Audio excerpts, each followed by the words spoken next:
দাদা, তোমাকে সকলের তরফ থেকে আমাদের প্রণাম জানাই। আর দিভিসার জন্য অনেক অনেক ভালোবাসা।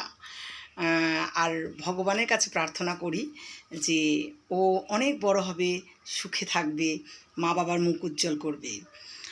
ওর জন্য আজকে আমি ছোট্ট করে একটা কবিতা লিখেছি ভগবানের কাছে প্রার্থনা করে। সেইটা আমি একটু বলছি।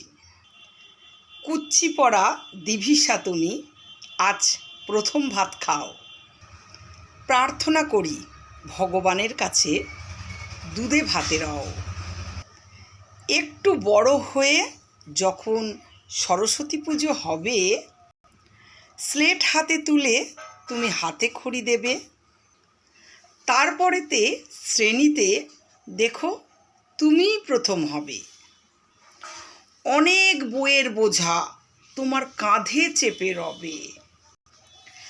তাই একটু ধীরেই তুমি বড় হলে যেন ভালো।